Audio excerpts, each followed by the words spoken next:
Pessoal, boa tarde, sejam todos muito bem-vindos ao Museu de Arte de Blumenau.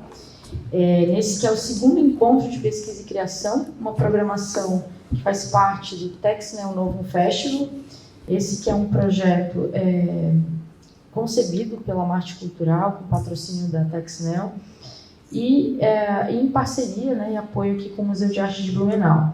Essa exposição ela tem a curadoria da Ana Moraes, e esses encontros de pesquisa e criação, eles foram concebidos para que a gente pudesse conhecer um pouco da produção e do processo de cada artista participante da mostra.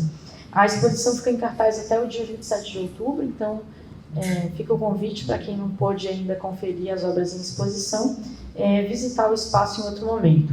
Bom, a temática dessa mesa hoje é Arte, Natureza, Ciência e Tecnologia, Processos e Experimentações.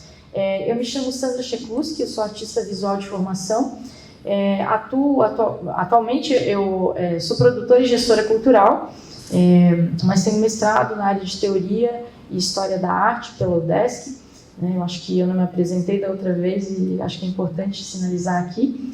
E hoje comigo, para a gente conversar um pouco sobre essa temática, estão a Fran Faber, que é artista e docente, o Osmar Domingos, também artista e docente, e a Linda Mir Jung, desculpa, que também é docente e também tem experimentações dentro das artes visuais. Embora não esteja expondo na exposição, a Linda Mir tem uma trajetória bem importante aqui na cidade. Bom, então, para começar, eu gostaria só de orientar como vai acontecer essa conversa.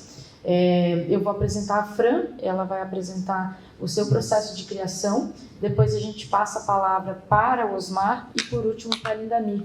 Cada um vai ter 30 minutos para falar e depois a gente, então, passa a palavra para a plateia, que queira, enfim, trocar uma ideia, fazer perguntas, aí vocês fiquem à vontade. Bom, então eu vou começar pela Fran. A Fran Faber é artista, curadora, pesquisadora e professora.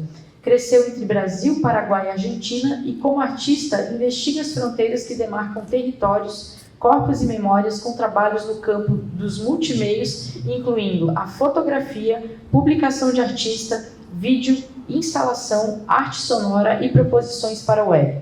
Entre suas mostras individuais estão Rede Choque Fran Faber 2020, Galeria Choque Cultural São Paulo e Ninguém Consegue Segurar o Ar, 14ª Bienal Internacional de Curitiba, em 2019.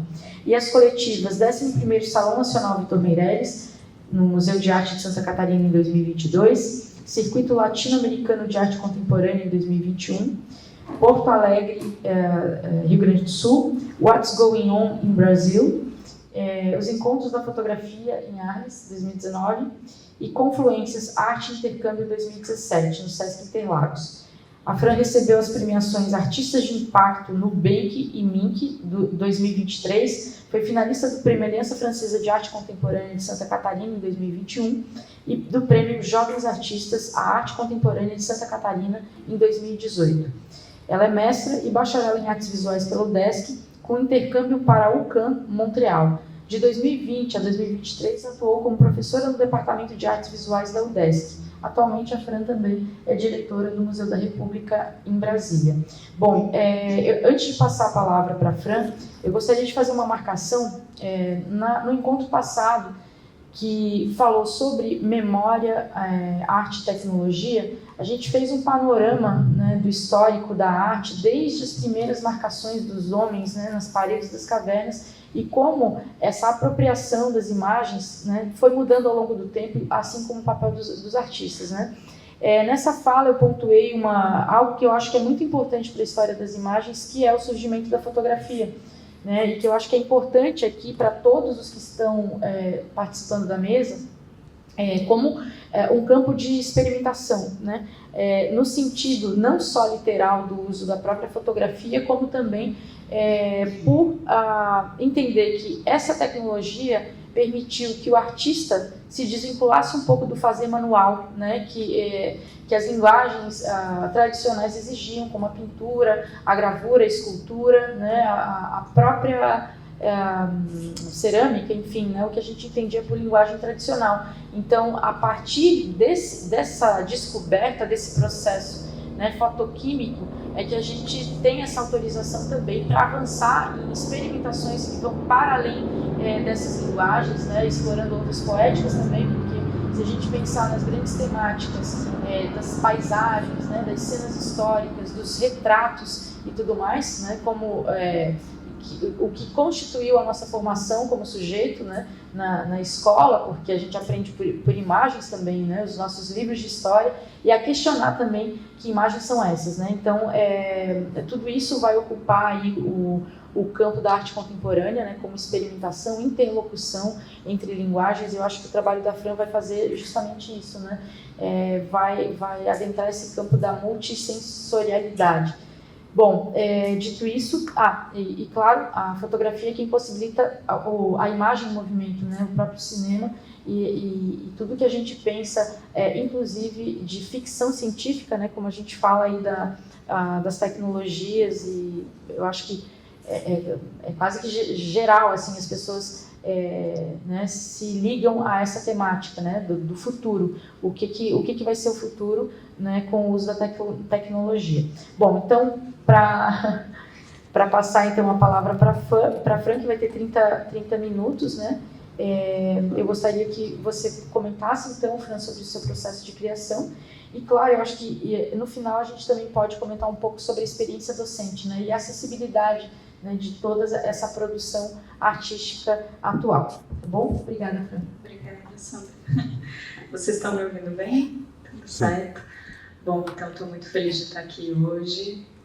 Gostaria, em primeiro lugar, de agradecer a acessibilidade que o festival está fornecendo, agradecer a tradução simultânea que está ocorrendo aqui, que é super importante, né? Hoje eu trouxe para conversar com vocês, não sabia muito bem qual era o público que viria, quem são as pessoas interessadas aqui em Blumenau, mas o que eu vou fazer é tentar contextualizar um pouco do meu processo, falando um pouco sobre arte contemporânea de forma geral, e depois eu vou chegar nos trabalhos que estão sendo expostos aqui no Museu de Arte de Blumenau, né, durante esse período expositivo, que, se vocês não visitaram, convido a visitar na sequência, né?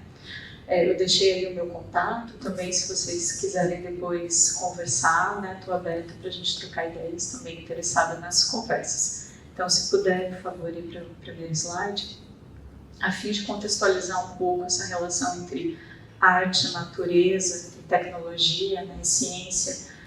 Eu peguei um pouquinho para a gente se lembrar de onde vem essa relação entre arte e paisagem, né?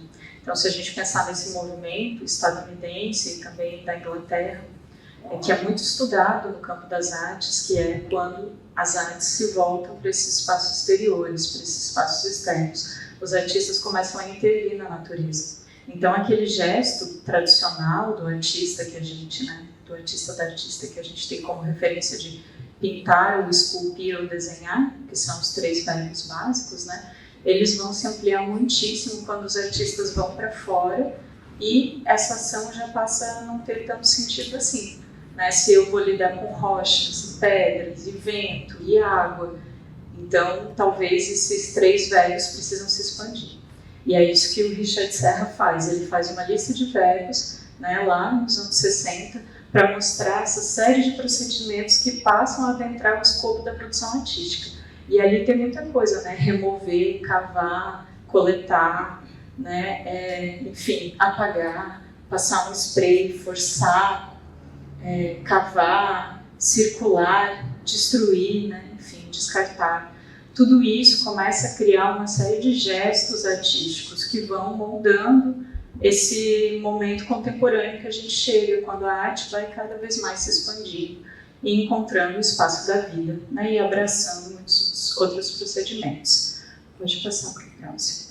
Além disso, é importante porque quando a gente fala de arte, natureza, a gente acaba se voltando muito para esse contexto estadunidense, como eu disse, e da Inglaterra. Mas a gente tem várias coisas simultâneas acontecendo em vários lugares do mundo. A gente pode pensar nessa ideia de uma simultaneidade de todas essas vanguardas. Então, na América Latina, a gente também tinha movimentos que desejavam se aproximar do contexto do mundo. E eu acho muito emblemático o trabalho da Cecília Vicuña, essa artista chilena, que começa a produzir no final dos anos 60 lá no Chile, no momento em que o Salvador Allende, né, que era socialista, chega ao poder, e ela pega a transição para o Pinochet também, né? Então o trabalho dela está vinculado a esse espaço externo, mas tem uma base política muito presente, e essa é a especificidade da América Latina. Quando os artistas da América Latina vão para o espaço exterior, eles não encontram espaços vazios, mas eles encontram espaços em disputa, política sobretudo. Então é por isso que a nossa tradição da América Latina, ela carrega questões geopolíticas quando a gente pensa nessa geografia, né? Questões sociais, questões ambientais, que cada vez mais têm sido relevantes para a gente, né? Agora eu estou morando em Brasília, eu estou lá no epicentro, né, da fumaça, das queimadas, então, enfim, essas situações elas adentram o campo artístico, né? O campo artístico se interessa por elas. Esse trabalho da Cecília Vicunha, que recentemente teve uma individual na Pina Contemporânea, ali em São Paulo, e foi homenageada não desse ano, mas na última Bienal de Veneza também, né, com o Leão de Ouro. Esse trabalho chama Casa Espiral, que são trabalhos que ela chamava de precários, e é isso mesmo que vocês estão vendo. Ela ia na areia da praia e fazia intervenções totalmente efêmeras que depois iam desfazer. Então, para quem conhece, diferente daqueles gestos da Lendade que eram grandiosos, né, de manipulação do espaço externo, o trabalho da Cecília Vicunha é muito mínimo, e é efêmero, e é precário, e ela vai se coletar lixos e restos de coisas, e com isso ela vai passar a trabalhar, né? E para ela, essa espiral que ela desenha, ela fala que a orelha também é uma espiral, para ouvir um som interior, e a terra está nos ouvindo. Então ela também tem algo de escuta que também interessa para o meu trabalho. Pode passar para o próximo. Esse outro trabalho dela chama Outono, também dos anos 70, e o que ela faz é coletar todas as folhas secas que vão caindo das árvores, né, nesse momento do outono, e a exposição individual dela no museu lá de Santiago do Chile é encher o espaço positivo das folhas do lado de fora, né? Então esse gesto de coletar, empilhar, convidar as pessoas a visitarem uma exposição que elas também poderiam ter feito aquele trabalho. Ela tinha uma intenção de que as pessoas entendessem que a arte era algo que estava acessível a todas as pessoas e que a postura em relação à arte e ao mundo deveria ser uma postura ativa. Então ela dizia que esse gesto de coletar e se reunir para ela era uma forma de apoiar todo o governo daquele momento do Allende, porque o Chile precisava se unir. Então, de novo, essas reverberações geopolíticas ligadas à ideia da paisagem, né, que eu dizia para vocês que é importante na América Latina. Pode ir para o próximo trabalho. Esse também é outro trabalho muito relevante agora no contexto brasileiro, né, do Arthur Barre, que ele vai criar essa situação que ele vai chamar, e o que ele faz em um contexto de ditadura no Brasil, em que as pessoas estavam desaparecendo. O que ele faz é fazer umas trouxas ensanguentadas. Dentro dessas trouxas de tecido ele colocava restos de ossos de animais e sangue e jogava no rio. E aí ele ficou um pouco de tocaia vendo o que ia acontecer. E aí o que vocês estão vendo na imagem é a situação que se monta, é a polícia sendo chamada para ver o que são aqueles restos, né? E aí ele está fazendo referência justamente a essas pessoas que estão desaparecendo nesse momento, gerando uma situação, né, em que a polícia é chamada e vai se ocupar daquilo. Então é uma intervenção ativa na paisagem, né? Não é só um gesto, como a gente pensa uma relação com a paisagem lá no romantismo, no século XIX, era um gesto de observação da natureza, representação da natureza no quadro, né? Aqui não. Aqui é um gesto ativo de intervenção, de prática política também, social, né, em que a arte vai se implementando. Pode passar para o próximo. Então, esses exemplos ajudam a concretizar justamente essa parte teórica, né? A Louise Gans é uma artista e ela vai escrever, né, que além da arte, fez os artistas se aproximarem do meio ambiente. Mas, quando os artistas chegam e vão se voltando para as terras, eles veem que esses espaços eles não estão vazios, eles estão ocupados por pessoas, situações, conflitos, questões ambientais, sociopolíticas, e a arte vai passar a se ocupar de questões geopolíticas, sim, nesse processo. Quando a gente vê trabalhos contemporâneos e nota o quanto eles são carregados dessas questões geopolíticas, é daí que isso vem se desenvolvendo, né? É mais esse interesse de ação no mundo do que apenas representar o que está lá no mundo. E a paisagem é central, né, para essa questão. Por que eu estou fazendo questão de trazer essas coisas? Essas são influências para compreender o meu trabalho também. todo esse processo também me influenciou a entender que eu, sendo originária de um local fronteiriço, em que as questões geopolíticas são muito presentes, atravessaram a minha vida, da minha família, de outras comunidades, de maneira direta e indireta, que todas essas questões interessavam o meu processo artístico. E isso eu fui entendendo devagar, né? Não foi uma coisa que foi imediata para mim. Mas ao longo da graduação eu fui percebendo o quanto essas vivências territoriais, elas me interessavam, elas guiavam a minha pesquisa, sobretudo porque a minha primeira formação foi como bióloga, né? na UFSC. Então, quando eu entrei nas artes, eu já carregava uma relação com a natureza, com a paisagem, com o entorno. E quando eu cheguei nas artes é que eu entendi que mais do que ser uma cientista olhando para a paisagem, eu era alguém afetada pela paisagem que também afetava a paisagem de volta, né?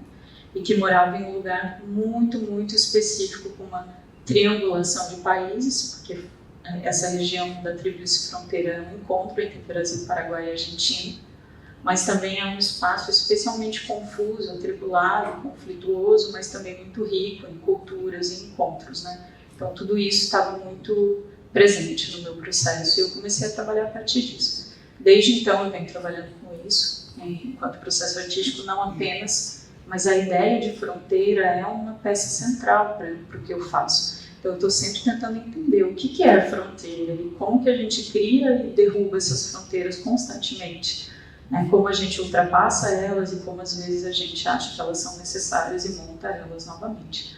E essas fronteiras não são só territoriais, elas abarcam outros processos, né? São fronteiras entre gêneros, são, enfim, outras barreiras que a gente pode ir percebendo e com as quais eu vou trabalhando, né, no meu processo.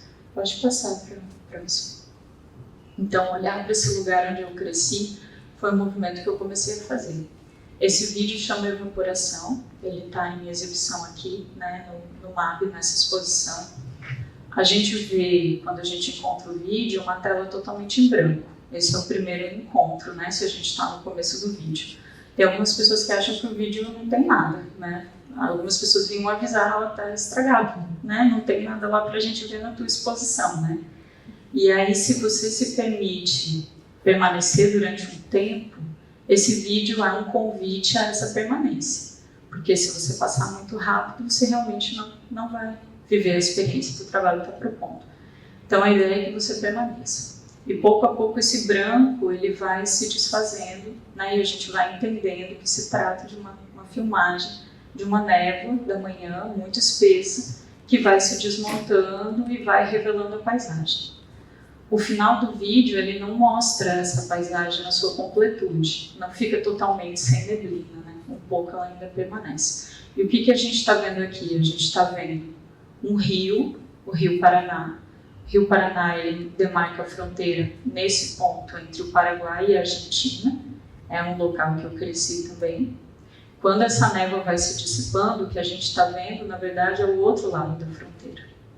Então, o que a gente assiste, na verdade, é uma fronteira se revelando, se desvelando, mostrando também o quanto ela é efêmera, o quanto ela é pouco sólida, né? O quanto ela é fluida, porque ela é aquosa, tanto do rio quanto da própria neblina, que é um vapor d'água que se desfaz.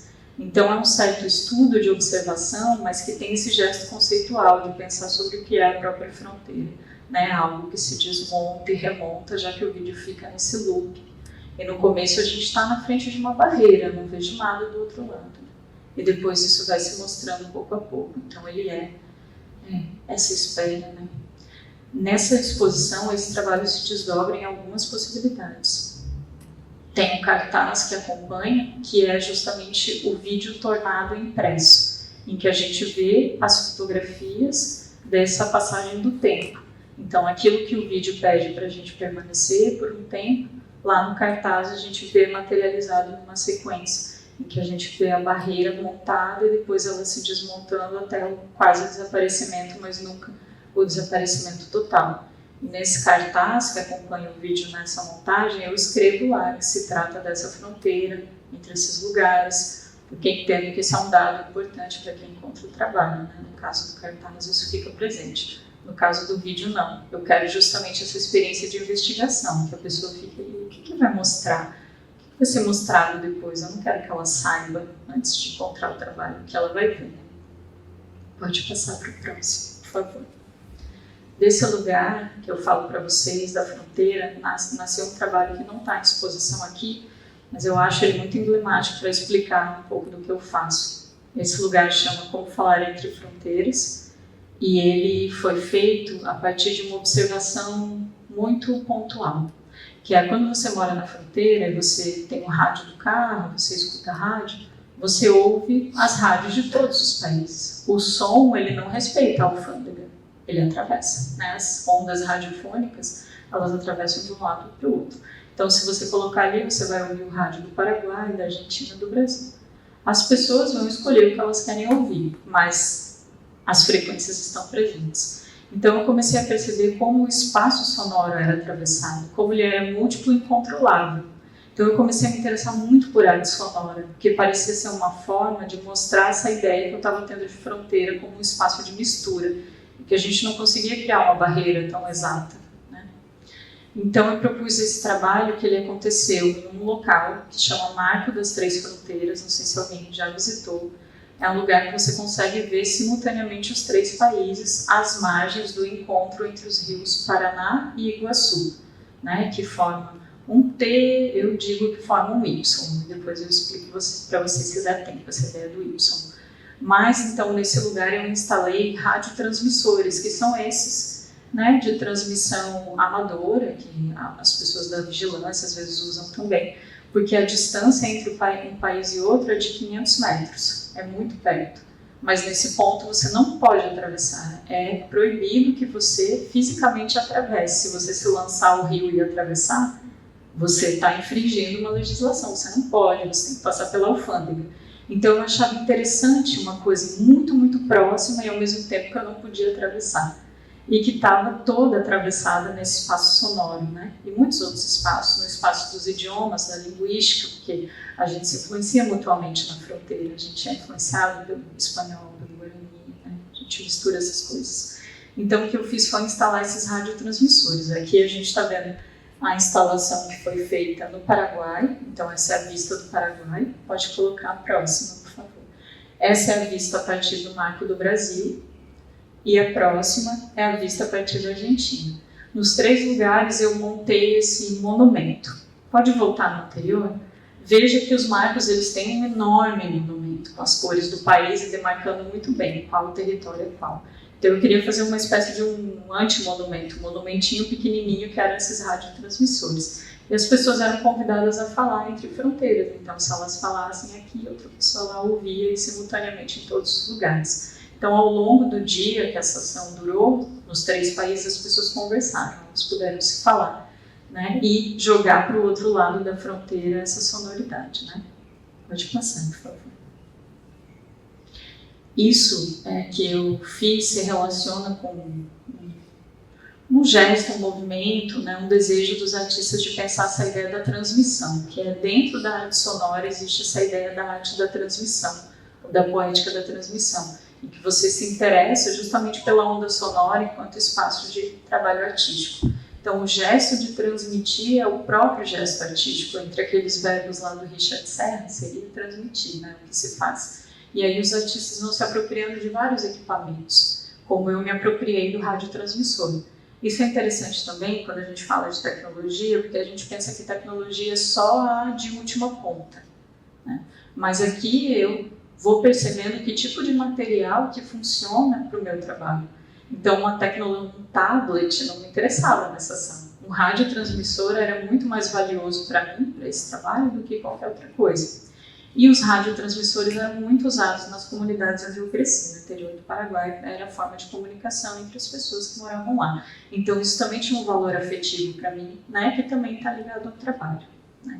Então, pensar que eu posso empregar qualquer tecnologia de qualquer ponto, e a Sandra estava falando sobre essa virada da fotografia, essa entrada de outras tecnologias, né, como uma não substitui a outra. Então, nos trabalhos que estão ali também expostos, tem um desejo de pensar o digital e o analógico em tensão, e não só uma tecnologia de ponta, né, que seria essa que a gente usa quando a gente está falando de arte e tecnologia. Atualmente também eu sou doutoranda da UNB, né, da Universidade de Brasília, na linha de arte e tecnologia. Então, eu entrei com esse projeto justamente de tensionamento entre analógico e digital, que é onde eu me coloco, né? Pode passar para o próximo.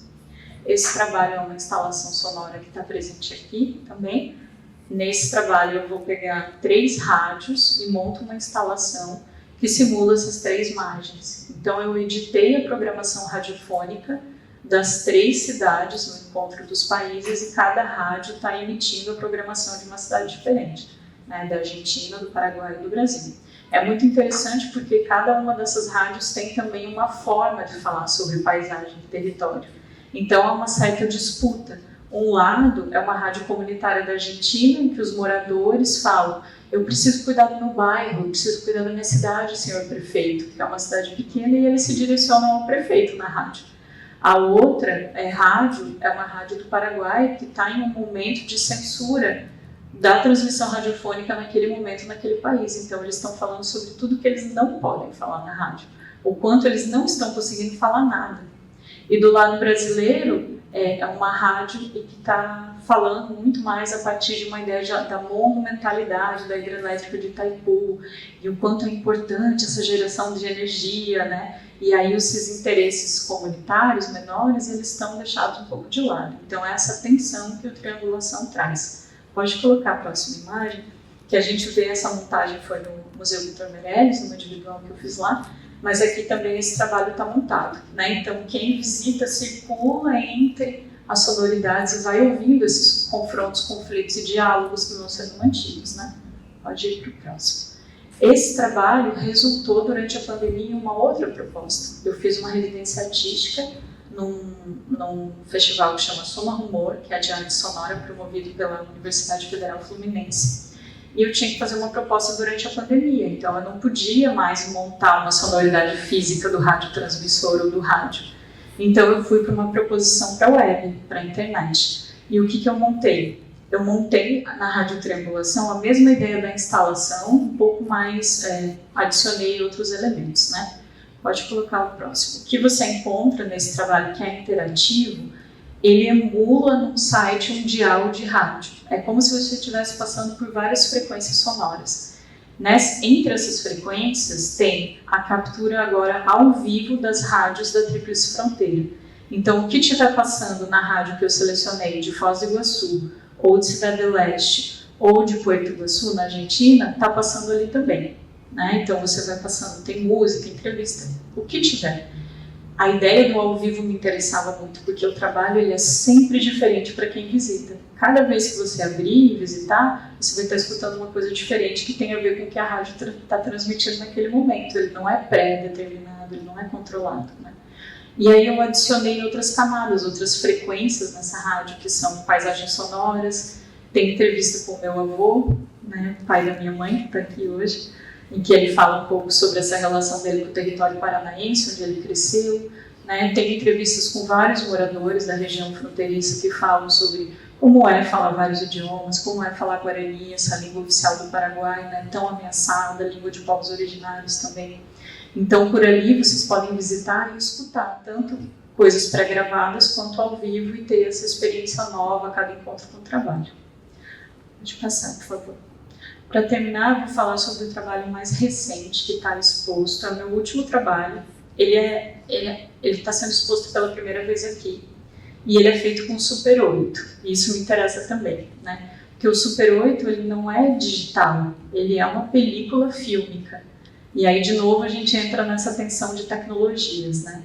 Por que eu escolhi fazer com o Super 8? Por que ele me interessou, né? Essa tecnologia específica.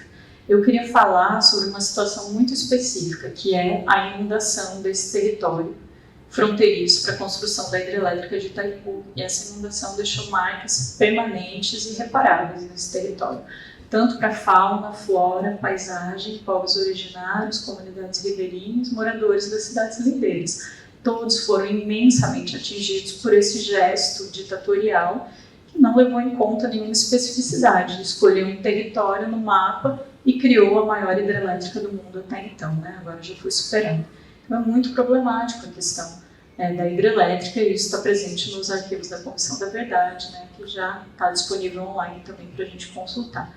Eu queria falar sobre esse gesto da inundação, mas eu estava em Florianópolis. Então eu comecei a construir esse trabalho que ele tem 2 elementos. Ele tem um elemento sonoro. Para o elemento sonoro é um poema que eu leio. Para esse poema eu pego um dicionário Guarani português, apago algumas partes e nesse gesto de apagamento que vai restando, vai montando um poema, no qual eu não adiciono nada. Ele é feito só com as palavras que eu vou encontrando nesse dicionário. Como o dicionário Guarani, a cultura Guarani é muito rica, ele é cheio de exemplos, ele é cheio de sabedoria, o próprio dicionário é carregado da cultura. Então o poema que resulta ele é muito rico. E aí eu vou escolhendo os verbetes, água, inundação, cachoeira, e é com eles que eu vou criando esse poema que eu leio, né, no filme resultante. Além disso, tem essa parte visual, que eu coletei tanto na cidade de Florianópolis, lugar onde eu estava vivendo há 20 anos naquele momento, em que eu vou me relacionando com a paisagem desse lugar, tanto uma paisagem muito seca das dunas, quanto uma paisagem que vai se tornando aquática. E aí, para terminar o filme, eu vou para uma cidade que chama Siderópolis, do lado de Criciúma, que foi inundada pela construção de uma hidrelétrica igualmente, e que da cidade antiga só resta o topo da igreja, a cruz da igreja. Então essa imagem para mim era muito forte dessa inundação, eu queria terminar o filme com isso, né? Durante o processo, então, eu coloquei ali só para vocês verem a câmera de Super 8, caso alguém não conhecesse, essa parte está lá nas dunas da Joaquina, né? Totalmente analógico, sem cabo, sem fio, né? Sem nada disso, só a película. Pode colocar o próximo. E no próximo é como que eu vou lidar com a ideia de inundação. Do lado lá de Florianópolis, eu criei um aquário que eu levei para o espaço das dunas, e dentro desse aquário tem uma cena, né, em que eu coleto lá debaixo da areia, do fundo desse rio inundado que eu criei, uma fotografia, né? Descubro uma ruína ali. E do outro lado é a hidrelétrica de Siderópolis que eu visito e aí sim que eu registro, né, esse lugar.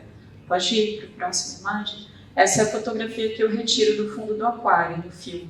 Essas são o Salto das Sete Quedas, que foi inundado e dinamitado pela construção da hidrelétrica de Itaipu, irrecuperável, né, tanto que todas as rochas foram alteradas. Esse lugar era um lugar de patrimônio turístico, né, de grande valor ecológico, mas ele também era um local sagrado para as comunidades guaranis e foi totalmente destruído. Então, é as ruínas desse lugar que eu tento recuperar no fundo dessa inundação. E a próxima imagem, por favor. Aqui são só algumas cenas para vocês verem, o trabalho chama Mergulho, né, em que eu vou registrando, capturando essa paisagem, essa vida que depois, né, pode passar na próxima imagem, fica totalmente inundada, representada pelas cidades de Siderópolis, né, do qual resta só a torre da igreja. Muito obrigada pela atenção, obrigada Sandra, Osmar, muito grata, querida, por estar aqui com vocês hoje. Obrigada, Fran. Muito interessante essa relação que a Fran tece, né, sobre territórios e propriamente identidades, né? Eu fiquei pensando também o quanto às vezes a gente reivindica identidades e ao mesmo tempo provoca violências, né? No sentido até do que traz o Amartya Sen, né? Que é um indiano, enfim, que justamente faz essa coisa da fronteira, né? Quando você se identifica com algo ou se posiciona e tudo mais, e o quanto, na verdade, as coisas são movediças, né? Transitórias e tudo mais. O próprio fato da tecnologia, né? A questão analógica, as escolhas e tudo mais, falando de um tempo que coexiste, né? E essa questão política que permeia todo o teu trabalho, eu fico pensando também que é algo que depois a gente vai talvez resgatar aqui para falar, é o quanto isso é acessível ou não, né? E para quem a gente mora num país que né, a gente costuma ouvir assim, o país, né? O Brasil, né? O meu país, ou enfim, o Brasil não existe, né? Se a gente pensar em termos de diferenças geográficas de como cada um acessa esse país, né?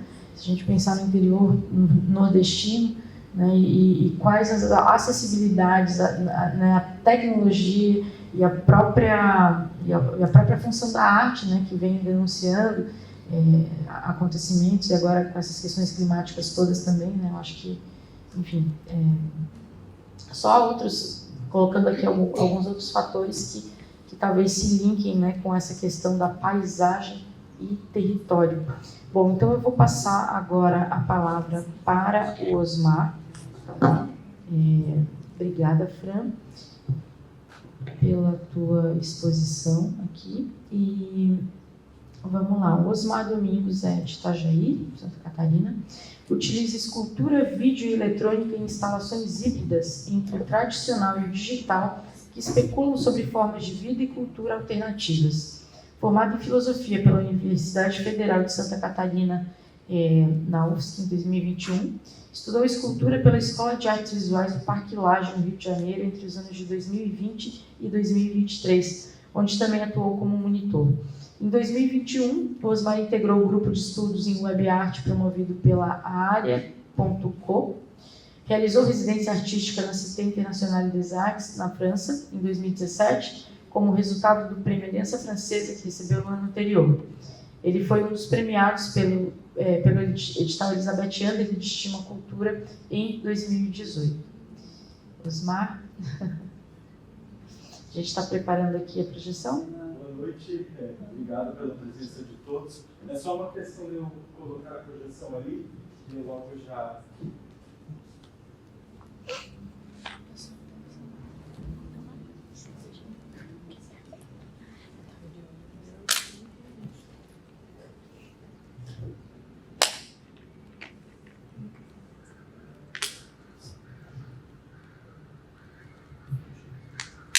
Então, enquanto a gente está preparando ali, eu já vou deixar o convite para o nosso próximo encontro de pesquisa e criação, o terceiro, que vai acontecer não mais no dia 12, estava previsto para o dia 12 de outubro, a gente vai realizar no dia 5, próximo sábado, aqui no museu.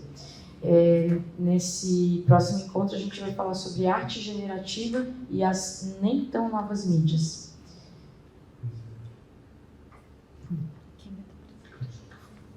Com a gente nessa roda vamos estar presentes os artistas JPF Borges, Romeu Silveira e a Carla Carvalho. Osmar. Obrigado, Sandra. Opa, está muito alto, será?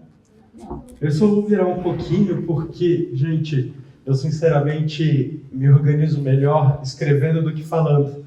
Então eu prefiro ter como referência as coisas que eu escrevi na minha projeção, tá? O nome da instalação que está em exposição no Novum Festival é Ensaio para Ficção Especulativa Subtropical. Na verdade, ali no final dos slides eu conto que ela já teve vários nomes, mas eu explico o porquê. Por favor, pode passar daí. Eu queria falar um pouquinho, não só de tecnologia, mas falar primeiro de escultura, porque o que eu uso, o que pisca, o que faz som e o que identifica a presença, na verdade, é resultado das esculturas que eu produzo, né? Eu não penso primeiro em produzir uma tecnologia, primeiro eu construo uma escultura. Então, o título ali, escultura é a arte do peso do espaço, é volume. Produzir escultura em Santa Catarina, especialmente, é ter que lidar inevitavelmente com a especulação imobiliária. O valor hediondo dos aluguéis, sobretudo na região, impacta a produção, circulação, reflexão e armazenagem da arte do volume. Só posso fazer esculturas como essa ali, que é um tripé, que eu consigo desmontar o tripé, colocar num canto do quarto, dobrar, ela é uma jaqueta cheia de abraçadeiras de nylon, dobrar a jaqueta e colocar numa gaveta e guardar os robozinhos em caixas de sapato. Isso é uma realidade. Como artista, eu não tenho dinheiro para comprar um armazém, para alugar um armazém, para ter um ateliê, para fazer grandes esculturas. Então, o meu trabalho parte dessa realidade. Escultura sobre matéria. Trabalhar com materiais apropriados de casa, por afeto ou pela estética industrial, é para mim um ato de imaginar sobrevidas para o que só está lá. Por exemplo, a minha loja de materiais artísticos é a 1001, onde eu vou e vejo objetos que eu acho bonito, me aproprio e convivo com eles por um tempo e depois começo a montar as esculturas. Às vezes, basta a articulação de partes dissonantes, peças que primeiro eu olho e penso, nossa, elas são diferentes até por um metal frio, um plástico um pouquinho com uma outra textura, a gambiarra tão cara, a nossa economia de sobrevivência, que é essa junção de materiais dissonantes para poder criar uma outra coisa que seja útil, né? No caso da escultura não é útil, né? Ela é útil ao olhar, ao fazer do artista, mas não é útil assim cotidianamente, né? E a constituição de uma coisa nova, estática, que se exibe em um tripé ou no chão, como em um museu de história natural. Essas esculturas que eu coloco de roupa, de jaqueta, de luva, que eu coloco sobre tripé, ou aquelas esculturas de chão que são com material industrial chamado garra polia, que é geralmente uma garra que pega alguma coisa, um material bem pesado, eu penso como constituintes de uma exibição de um futuro que já é passado. É como se alguém fosse lá, olha a pira, né? É como se alguém fosse lá para o futuro, se apropriasse desses materiais e nos exibisse no Museu de História. Eu gosto de brincar com essa relação que eles estão exibidos como se fosse no Museu de História. Tem uma história, gente, de quando eu comecei a fazer escultura no Parque Lage, foi em 2020. E online. Então, pense o desafio. Eu até falo no outro slide, mas eu já vou contar. Professora Fabiana Éboli, agradeço muito ela, né? Por esse desafio de ensinar escultura online. Eu fiz uma escultura que está no outro slide, de um moletom amarelo, com essas abraçadeiras, e ele se constitui como um corpo. Eu fiz, e daí ela pediu para fotografar, porque na aula a gente precisava, lá no Google Meet, né, ficar mostrando as fotos das esculturas. Aí eu coloquei na parede. Aí a Fabiana Éboli falou assim, foi a primeira frase que ela criticou meu trabalho. Por que você não se inscreve na aula de pintura? Porque se você quer colocar algo na parede, eu acho que serve mais você trabalhar com os quadros. Aí eu comecei a pensar que a escultura, ela pesa. E a gente não pode negar o peso do material escultórico. Por isso que eu aceito que ela vai ganhar essa forma, né? Que ela vai se apoiar, enfim. Eu gosto de jogar com essa questão de como a escultura se apoia num tripé e em outros tipos de... Eu tenho esculturas lá na galeria que são braços articuláveis e o modelo da minha mão no final. Então, assim, eu tiro aquilo que seria um braço articulável de microfone e coloco a minha mão modificada, ou segurando uma criatura, ou com resistores elétricos. Brinco com isso de pegar um objeto e deixar ele exposto de alguma forma. Mas, às vezes, o estático não me basta. Às vezes eu quero que algo pisque como se pulsasse, cante uma música infernal ao perceber a presença humana. Essa escultura ali, que está na galeria também, aqui o vídeo está bem baixinho, tá? Mas na galeria ela é bem alta e eu acredito que incomode um pouquinho os mediadores nas mediações.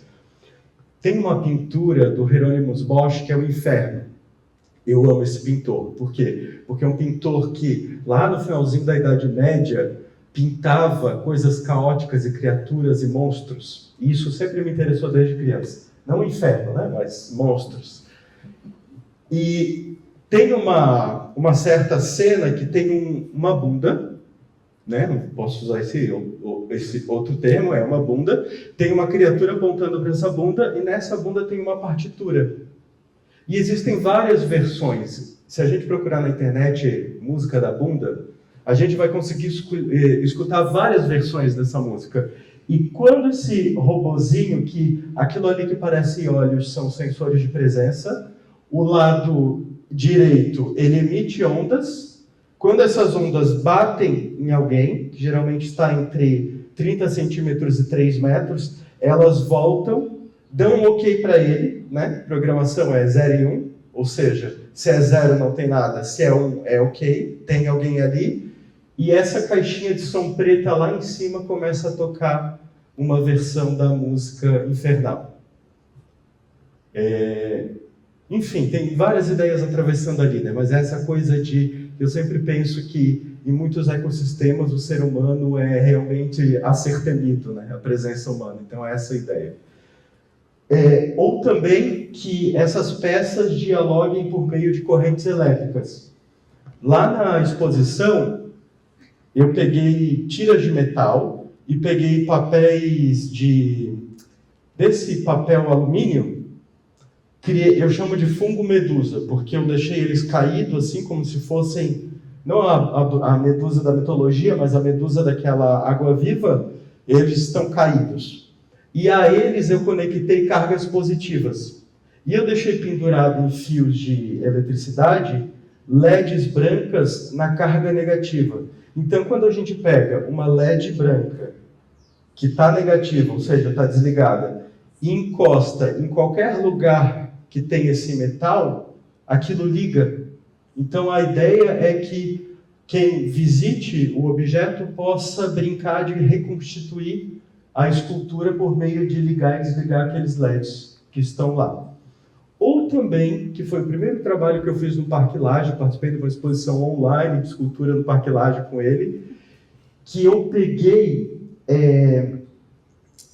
garras de siri feitas, eu adoro esse paradoxo, né?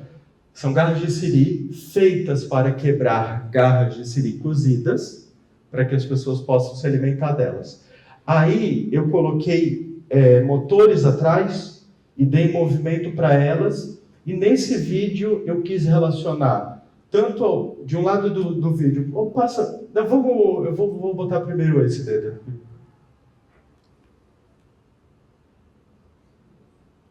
Gente, o meu estúdio é minha casa, então vocês vão ouvir barulho de carro, Alô, bota ali em cima. Alô.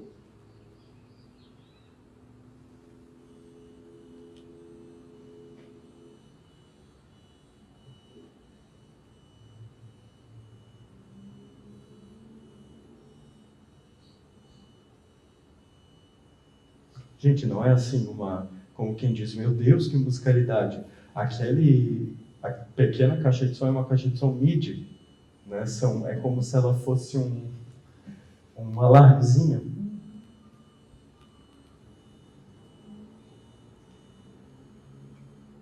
E na próxima, tem de um lado essa escultura que eu fiz, fica na frente, né? De um lado tem essa escultura que eu fiz com essas garrinhas, dando movimento para elas, e do outro são gestos. E animais que têm a capacidade de se camuflar no meio ambiente também, que é trabalhar com a ideia de mímese.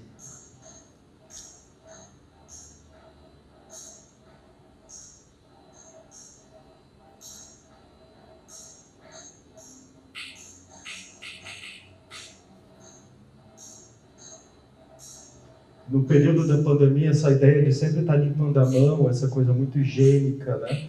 Muito perigosa encostar nas coisas, né?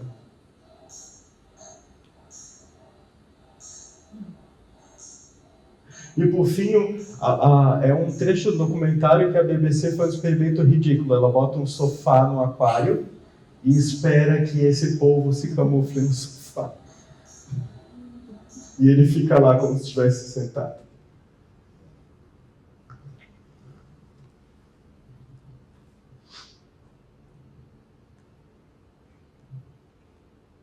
Não, Odeda, ali na apresentação tem mais, acho que é só botar no próximo slide, depois isso.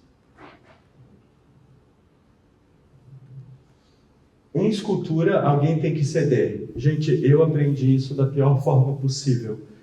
Lá, estudando no Parque Lage Escultura, eu estudei entre 2020 e 2023, né? E eu vinha de um pensamento nas artes que era assim, bom, eu tenho uma ideia e eu vou realizar essa ideia. Era uma coisa quase inocente, eu tinha essa inocência, sabe? Porém, com escultura eu aprendi que o material tem a sua própria realidade. essa realidade, ela se impõe sobre a ideia que formamos na nossa cabeça. É um jogo, um diálogo, ou às vezes um susto/surto que gera uma escultura. A primeira das faunas, série com jaqueta, moletom, luvas sobre tripés, essa amarela, é a roupa que um ex esqueceu depois que terminou comigo. E ele amava porque era um presente da mãe dele. Olha o que eu fiz com ela. Essa obra surgiu, e ali é muito curioso a Fran ter falado e mostrado os verbos do Richard Serra, porque o exercício era esse. A gente precisava, no curso de escultura, escolher um verbo, eu escolhi torcer, do Richard Serra, e trabalhar sobre algum material a partir desse verbo. Então, além dessa proposição, da escolha do verbo, também tem essa escultura também surge de um surto. Eu esganei o abandono que eu sentia dezenas de vezes até os dedos calejarem. E de tempos em tempos eu preciso reesganá-la, porque o material vai afrouxando, o nylon vai cedendo conforme o clima, então é sempre um jogo contínuo com o material, né? Ah, que pena, cobriu ali, mas... manter esculturas em um pequeno apartamento é conviver com elas. Essa convivência me fez ver cada escultura produzida desde o início dos estudos do Parque Lage como parte inseparável de um conjunto, um ecossistema especulativo, com fauna, flora, fungos, vírus, vermes e restos de monumento. Desde a infância sou fascinado por inventar criaturas e histórias. Como não podia ter os games que queria, colecionava revistas sobre jogos e os reimaginava em desenhos ou encenações. Era muito comum, quando ia à casa de um primo e jogava o jogo real, eu me decepcionava. Porque assim, eu lembro muito de Zelda. Eu queria muito jogar Zelda, mas eu não tinha o videogame, que era o Game Boy. E eu comprei um livro que tinha uma coisa que chama Detonado, que é assim, o jogo todo, né? Como que você faz tudo no jogo.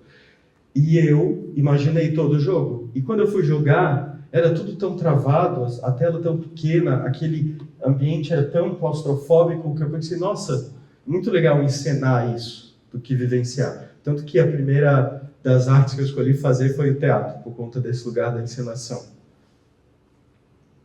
As invenções dos outros não me bastavam. E depois, por isso que eu fui para a filosofia. Eu fui para a filosofia... Deixa eu ser bem sincero com vocês. Eu imaginei que eu fosse chegar na filosofia e questionar, mas a filosofia na UFSC a gente mais aprende a aceitar o que outras pessoas falaram, né? Então eu passei bastante a graduação lidando com essa problemática, né? Porque os professores geralmente são apaixonados pelo pensamento de algum filósofo e é isso que eles querem, que tu se apaixone também. Tanto que a minha monografia foi assim, o que desaprendi com a filosofia. As minhas séries de trabalhos, né, onde jogo com a imaginação de ecossistemas especulativos, são como o negativo de uma escultura, um molde, o registro de uma falta.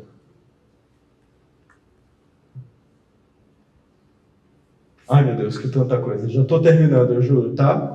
Sandra, como é que estamos ali de... Mais 10 minutos? Tá. Gente, agora eu queria falar um pouquinho do porquê. A primeira vez que eu apresentei essa exposição foi em 2022 em Itajaí, no edital de ocupação das galerias. E ela se chamava Ensaio para Ficção Científica Latino-Americana. Depois eu fiquei pensando que ficção científica é um termo que está muito associado a um cânone, a um gênero, a um modo de pensar que geralmente é estadunidense e europeu, e que geralmente tem a ver com alta tecnologia e exploração espacial, com alienígenas que geralmente todos sabem falar inglês, que querem destruir Nova York, e depois de destruir Nova York, nessa ordem de importância, né? Porque Nova York é sempre mais importante que o mundo, porque primeiro eles destroem Nova York, e depois eles destroem o resto. Mas isso não acontece porque quem nos salva? Os estadunidenses, né? Geralmente eles que nos salvam.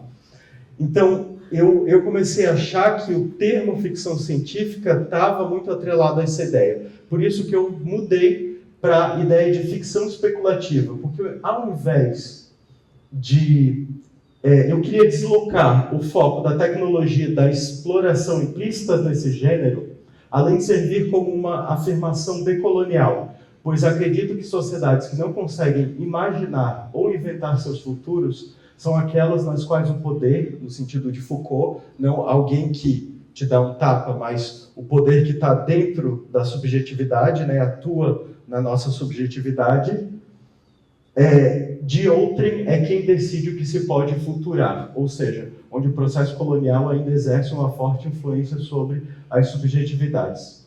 Desejo criar uma ficção especulativa latino-americana, em geral, ou subtropical, em específico, que negue a lógica anglofônica da dominação, destruição. Então, se a gente pensar nos filmes de ficção científica, é isso, né? É dominação, contaminação, destruição, alta tecnologia, monstruosidade, medo e antropocentrismo. Porque é assim, por mais que a gente descubra que no universo tem outros seres com outros modos de viver, o nosso é sempre o mais importante. Então a gente tem que derrotá-los, né? Eu queria substituir isso em favor da convivência, colaboração, simbiose, beleza na gambiarra e no improviso, não mais naquela coisa da alta tecnologia que é toda branca, né? Ou é toda... não tem nem mais tela, eles tocam no ar, assim, enfim. Na saturação, na libido, na celebração da alteridade e suspensão do julgamento do diferente, do alienígena e do exomigrante, reconhecendo que cada ser lida com os limites do seu próprio mundo e evitando a ideia de que o humano é a medida de todas as coisas. Porque assim, se a gente pensar como os estadunidenses, mais eles, assim, muito eles por conta desse cinema hollywoodiano de ficção científica, como eles encaram os alienígenas, é a mesma forma que eles pensam de imigrantes, invasores, sujos, monstruosos, que vêm nos destruir, né? Então, essa relação política, para mim, está muito presente. Por isso que eu quis trazer essa girada, essa mudança, e no meu trabalho me interessa discutir essas questões. Aí, eu queria apresentar... Aí, essas são esculturas também, aquela medusa que eu falei, que dá para reconfigurar os LEDs. Ali são os LEDs que pulsam, que vão conversando um com o outro, conversando entre aspas, né? Mas, tipo... Um chama o vermelho pisca primeiro e um outro vermelho responde. Enfim, desse jeito. E eu tenho um projeto também que eu penso como um projeto, como uma proposta pedagógica para a escultura. Não necessariamente que a gente vá pegar esses materiais que são propostos, isso é um site, tá? É um web app, é um site bem simples.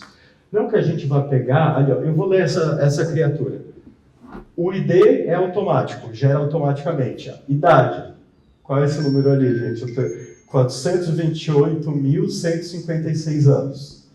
Materiais. Formada principalmente por filme plástico e parcialmente por papel. Bom, já dá pra gente brincar de fazer essa criatura, né? Coloração. Corpo é rosa pálido com partes púrpura e muco magenta. E aquelas... caracteres ali vão sendo gerados aleatoriamente a partir das colorações. Odor. Tem cheiro pungente de pipoca fresca com nuances de eucalipto. Comportamento dominante. Parasitismo. Então, eu alimentei esse site com um arranjo de cerca de... esse site aí.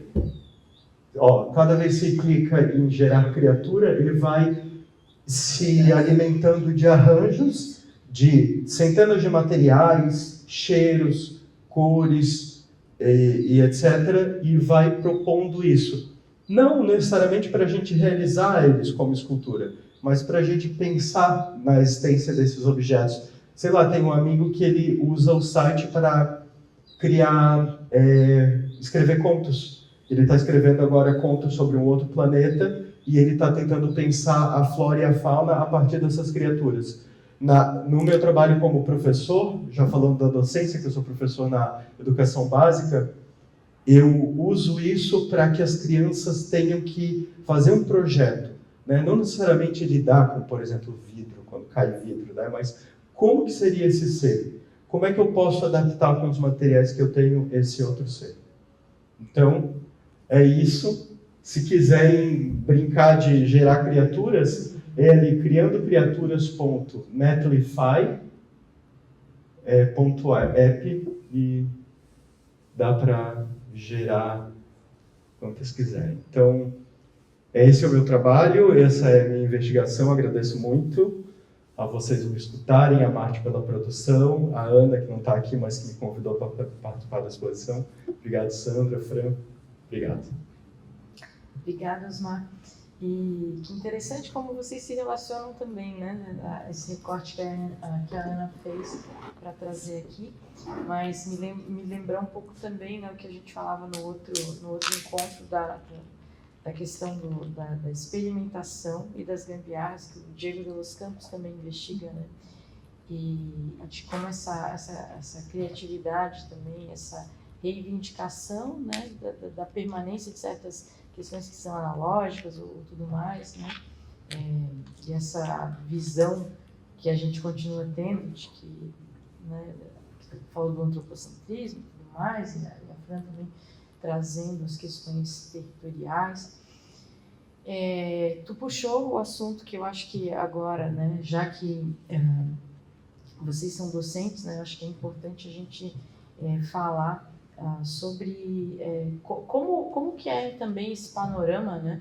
Se a gente pensar em Santa Catarina, claro, Brasil, mas a Linda Mir, inclusive, foi convidada para trazer um pouquinho desse panorama aqui na cidade de Blumenau, né? E como a cidade de Blumenau se relaciona com essa temática da arte e tecnologia, né? A gente tem a FURB aqui oferecendo curso de artes visuais e, de outro lado, a gente tem também a Fran, né? Que foi professora, ainda? Foi. Da UDESC, né, na universidade na qual nós duas estudamos lá, enfim, e também no âmbito da educação básica, né, o Osmar é professor, e como a gente pode ter esse acesso e disponibilizar ou auxiliar também as crianças, né, e também mesmo os adultos a lidar com ferramentas diversas, né, para criar novas proposições. Bom, eu vou primeiro passar a palavra para a Linda Mir, eu vou apresentar ela, né? E ela também vai compartilhar um pouco desse processo dela ao longo dos seus 25 anos, né? Como docente da FURB, mas mais de 40 anos, né? Como docente aqui na cidade de Blumenau. Bom, a Linda Mir Jung possui graduação em Educação Artística, licenciatura plena pela Fundação Universidade Regional de Blumenau, em 1992, e mestrado em Educação pela Fundação Universidade Regional de Blumenau em 2006. Ela tem especialização em EAD, Universidade Federal do Paraná, Núcleo de Educação à Distância, NEAD, PROG, em 2003. Tem especialização em Ensino da Arte, Fundamentos Estéticos e Metodológicos pela FURB, em 2000, e atualmente é professora titular da FURB. Tem experiência na área de artes, com ênfase em desenho gráfico, comunicação visual e artes visuais, publicidade e propaganda, moda, atuando principalmente nos seguintes temas: arte visual, design de moda, design gráfico, cores, criação, harmonia e fontes. É coordenadora do projeto de extensão Formação Continuada do Arte na Escola, desde 2016, coordenadora do curso de Artes Visuais do Parfor, de 2010 a 2019, editora gerente da revista O Teatro Transcende da FURB, coordenadora do projeto de extensão, professores e uso de metodologias ativas do EFEX, Espaço de Formação e Experimentação em Tecnologias para Professores, e formadora do projeto de extensão, projeto Arte na Escola, Formação Continuada e Instrumentalização com Materiais Educativos do Campo da Arte. É coordenadora do projeto Arte e Tecnologia, construindo redes sociais, tecnológicas e artísticas desde 2022. E foi coordenadora do curso de Artes Visuais da FURB de 2018, na segunda metade, né, do ano, até o primeiro semestre de 2021. Lindamir, obrigada pela presença. Boa noite a todos. Eu só queria fazer uma ressalva: todos esses cargos que ela citou são do passado agora, porque eu estou aposentada faz um mês. Então, eu fui coordenadora, trabalhei com projetos, então temos colegas aqui da universidade, sabem que isso é tudo passado agora, né? Mas, inicialmente, eu gostaria de agradecer o convite, né? Muito carinho estar aqui para representar não só a universidade, mas também o Conselho Consultivo do MAB, do qual estou fazendo parte este primeiro semestre de 2024. E também como professora há mais de 40 anos, onde eu passei por todos os níveis de ensino, desde os pequenininhos, a alfabetização, ensino básico, fundamental, médio, e cheguei então na universidade em 1998. Né? Desde 98 estou na FURB, ainda me considero professora porque é muito recente a minha aposentadoria, então, e é a minha paixão trabalhar com artes visuais, com toda a questão na área do processo criativo. Iniciei trabalhando com publicidade e artes visuais, depois também comecei a trabalhar com as turmas de moda, que é um curso também que trabalha muito essa questão do processo criativo, estamparias e todas as outras áreas de criação. E dentro de todas essas áreas e todos esses cursos que eu trabalhei, sempre busquei usar tecnologias diferenciadas para trabalhar com os meus alunos e também com professores. Além disso, também trabalho com formação de professores, já desde o início que comecei na universidade. Trabalhamos com o projeto Arte na Escola por muitos anos e atendendo a cidade de Blumenau e região, né? Pomerode, Rodeio, Jaraguá, trabalhamos com Gaspar, Ilhota, várias cidades, todas que procuravam a universidade para fazer formação de professores. E sempre a minha área, nós dividimos em 3, 4 projetos, sempre trabalhando com arte e tecnologia. E aí vem o grande desafio. O que fazer com escolas de interior que não têm nenhum recurso, sequer internet, para trabalhar com tecnologia dentro da sala de aula, na educação básica? Então, foi sempre um desafio muito grande. E os colegas que estão aqui presentes sabem como é difícil trabalhar com professores. Primeiro, que o primeiro desafio que a gente encontrava era o professor querer trabalhar com as tecnologias dentro da sala de aula, que a resistência é muito grande, né? Tanto é que na minha primeira pós-graduação, o meu tema foi justamente não defender, mas apresentar propostas de que a tecnologia poderia apenas ser uma ferramenta para a criação artística, porque alguns, até colegas de dentro dessa proposta, não defendiam o uso da tecnologia para uma pintura no quadro, uma escultura, porque ali é uma ferramenta de estudo, de pesquisa. Eu troco o pincel pelo mouse, né? Pela tela do computador e tudo mais.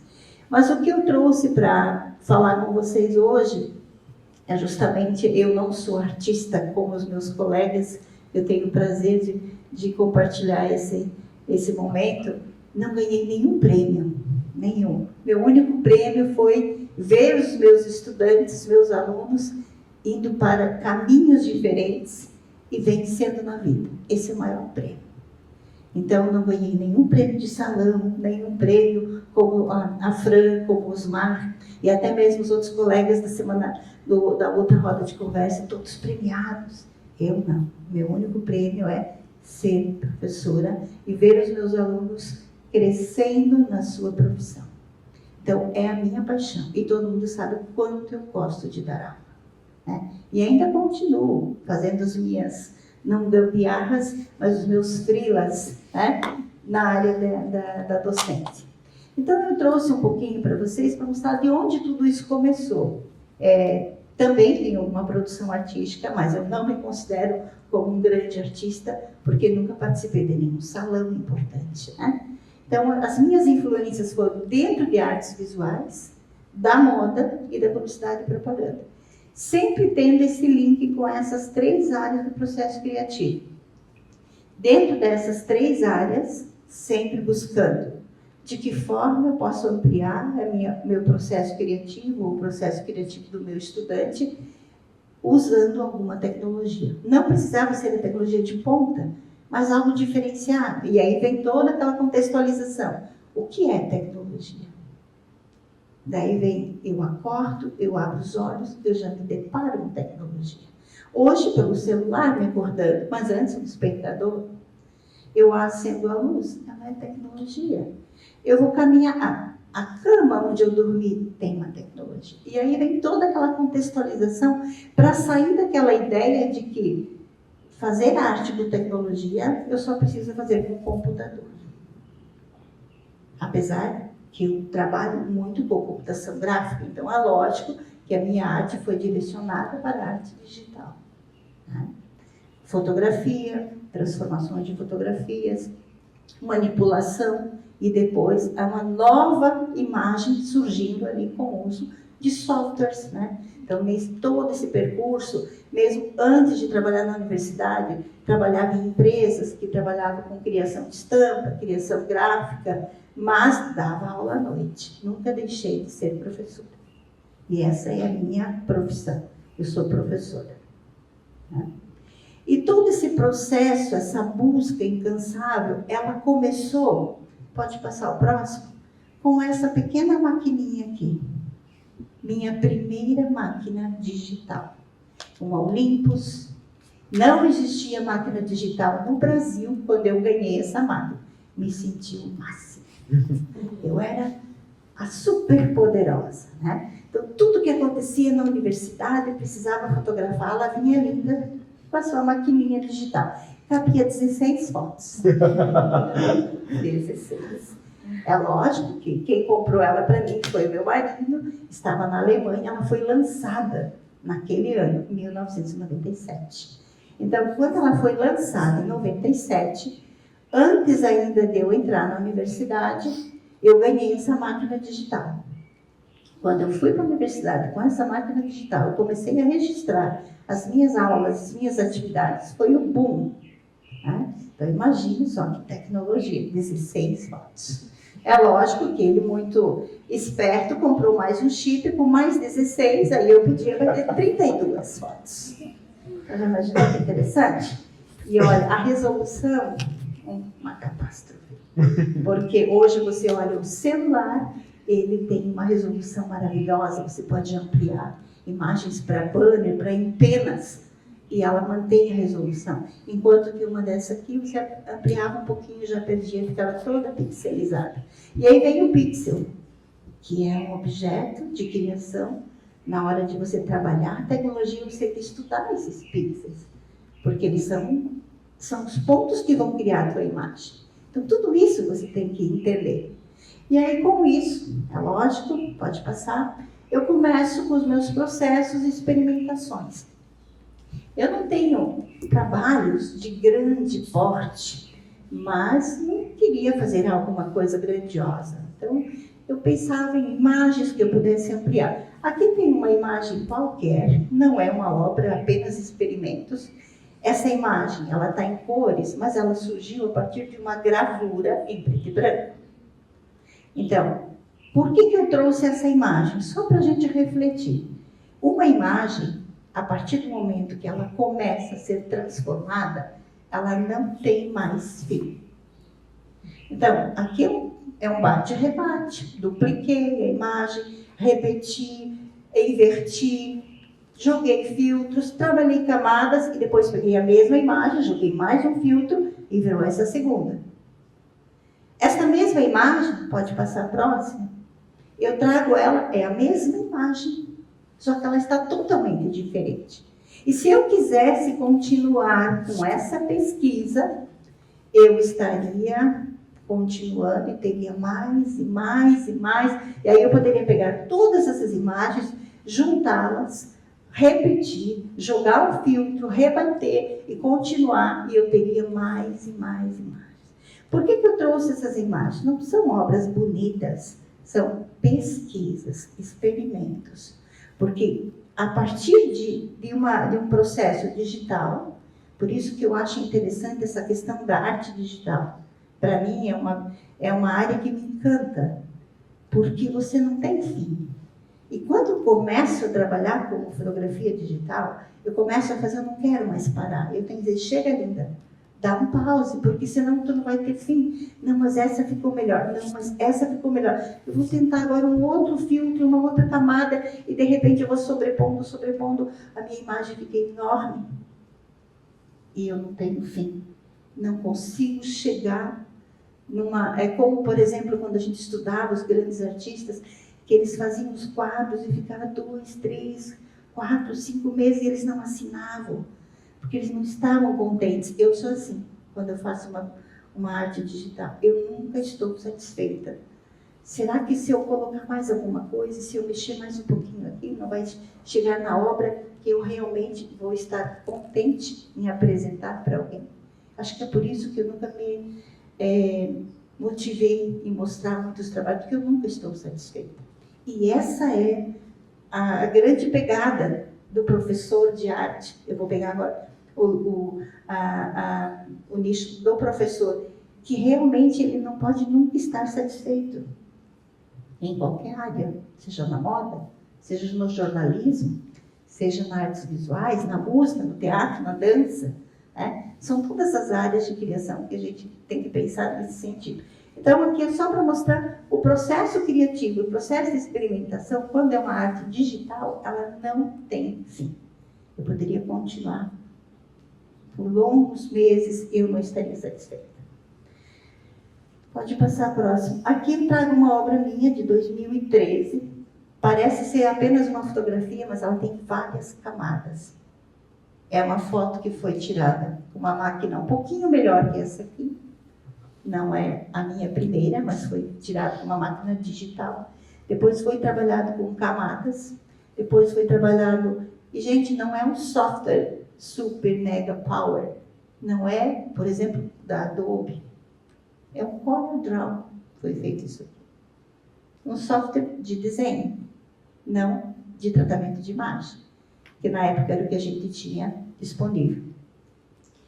Além desta obra, por que eu trouxe ela? Parece simples, mas eu participei de uma exposição com essa obra, e aí a minha pesquisa foi justamente os suportes.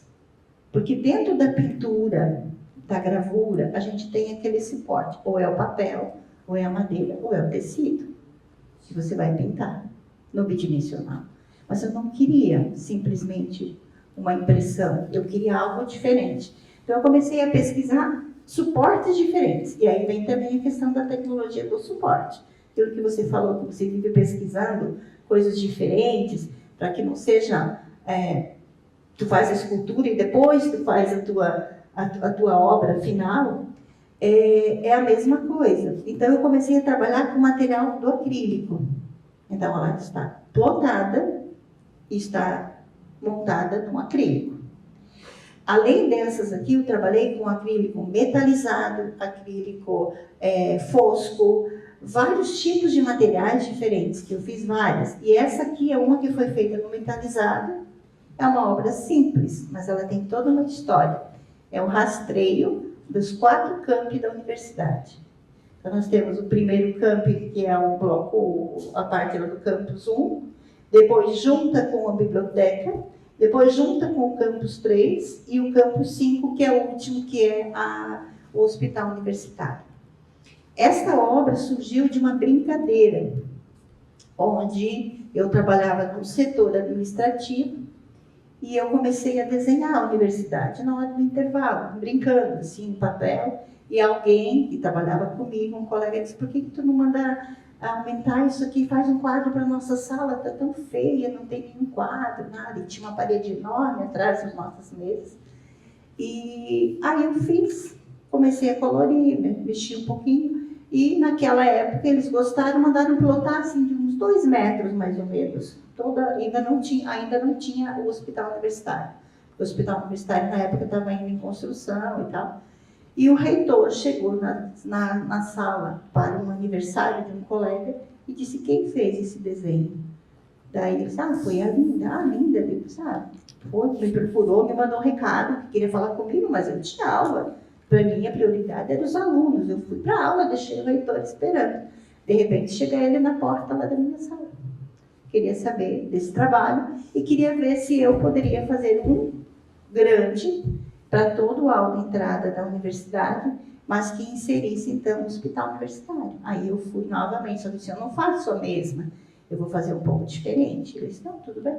Aí eu trabalhei só com tom sur tom, trabalhei com cores mais pastéis, e sugeri que aquela foi impressa em adesivo, que essa aqui fosse impressa em papel, mas que fosse um material laminado por trás, para dar esse efeito. E aí foi feito, essa obra tem 7,5 metros, ela ocupa uma parede inteira do hall de entrada da universidade, e hoje é patrimônio também da universidade. Então, eu tenho uma obra importante? Tenho, está lá, mas é só essa, né?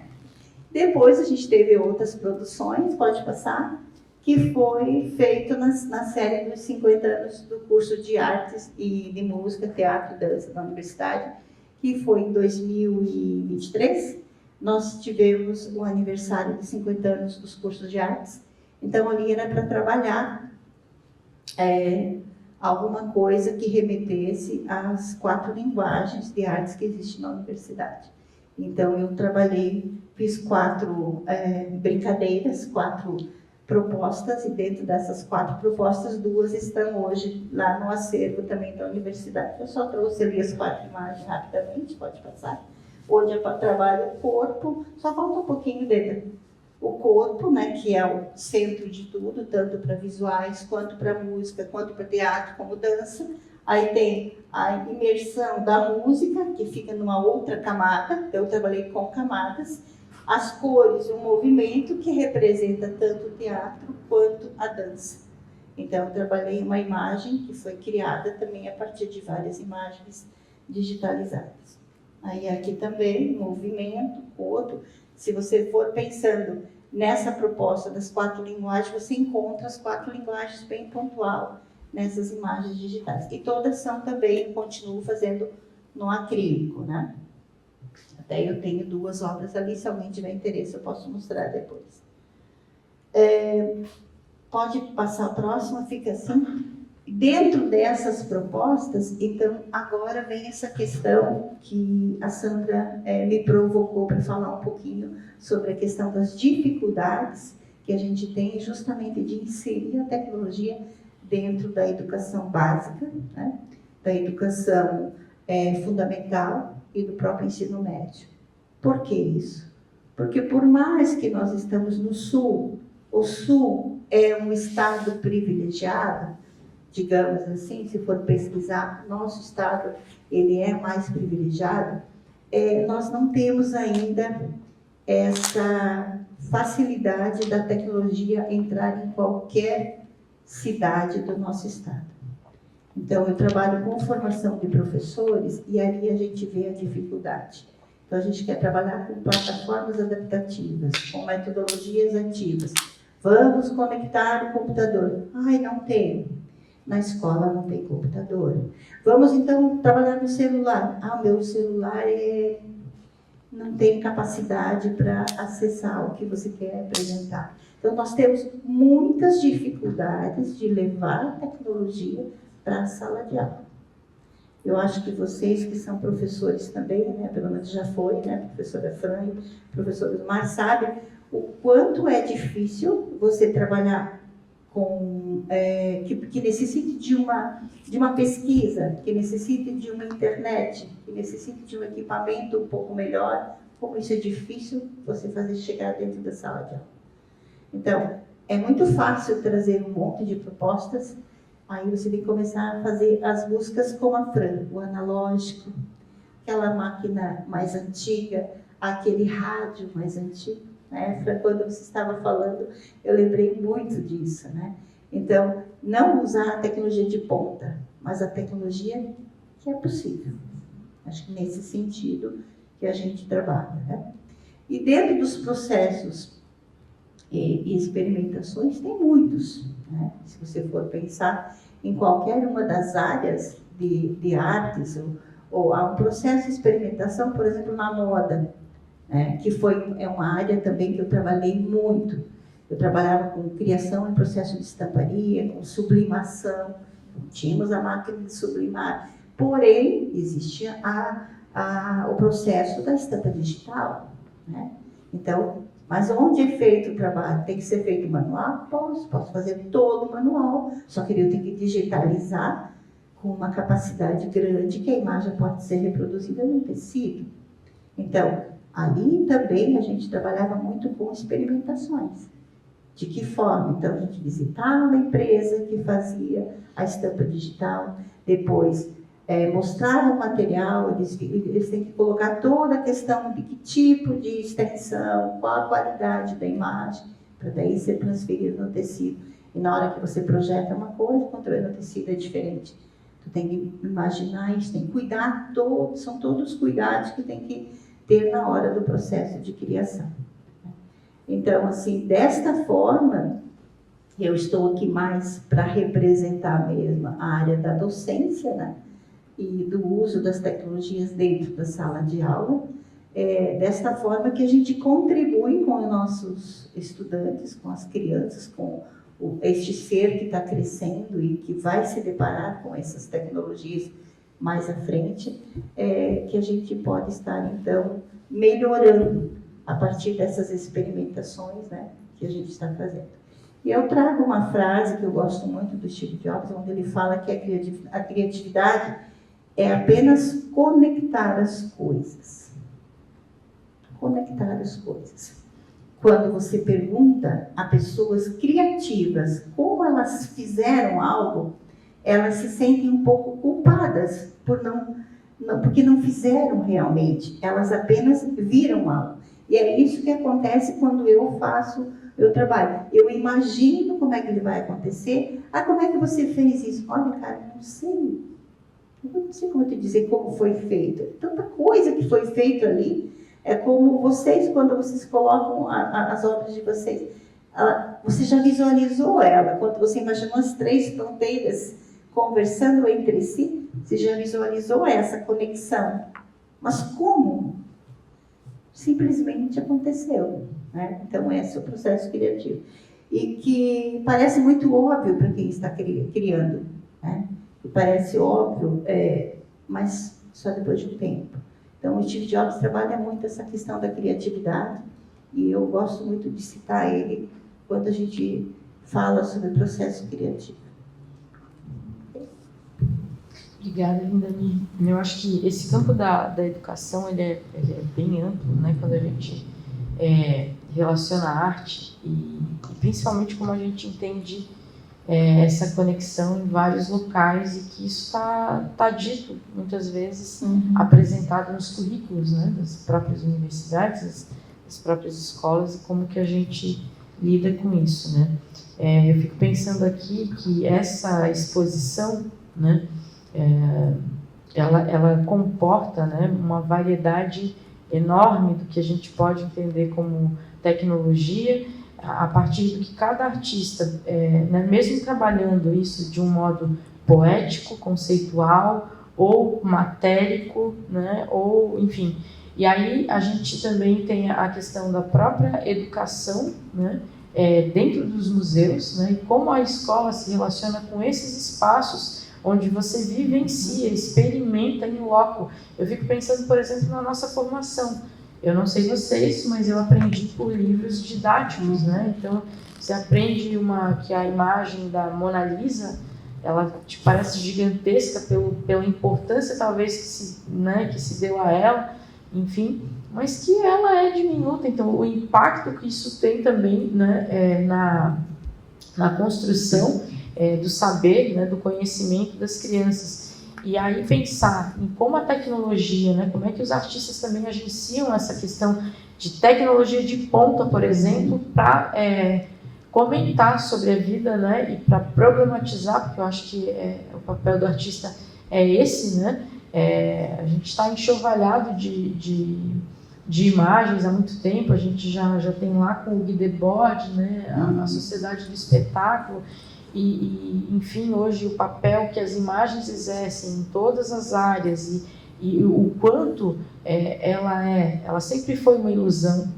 né, mas agora muito mais, e como que a gente pode também se valer dessas imagens para trabalhar integralmente, né, o desenvolvimento de um ser em construção. Porque também, né, as opções são variadas, mas, né, nem todo mundo vai ser artista, mas é interessante pensar como é que a gente vê isso também, e na cidade de Blumenau, né, qual é o impacto que essa exposição aqui pode ter para a comunidade, né? Em que tempo nós vivemos nesse sentido, né? Desse acesso, né? E estar aqui também para discutir isso com os artistas. Acho que eu vou deixar agora, assim, não sei se cada um de vocês quer comentar um pouquinho como lidam com...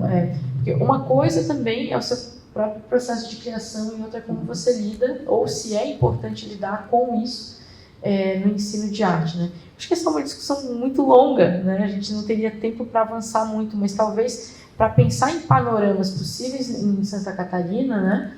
Como é que vocês lidam, né, com essa questão da tecnologia, ou vocês entendem como ela pode impactar, né, nessa formação dos alunos em geral? Sim, posso começar então comentando. Primeiro agradecer pelas falas, né? Foi muito bom poder ouvir vocês.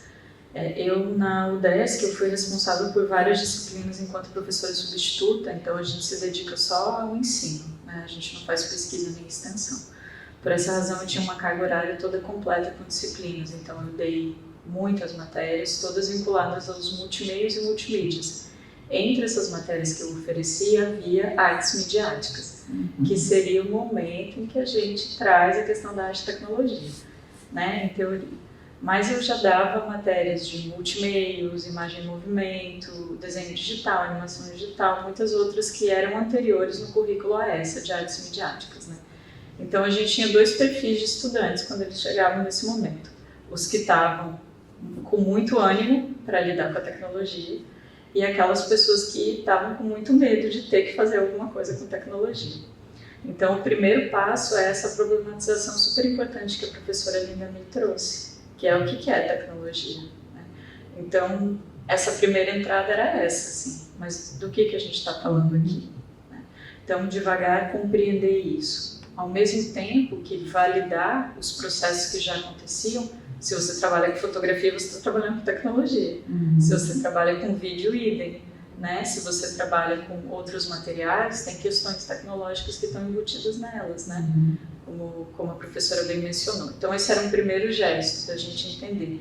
Mas o outro também era de garantir uma acessibilidade a materiais que não tinham sido ainda oferecidos. Então, claro que sim, que era importante tratar dessas questões.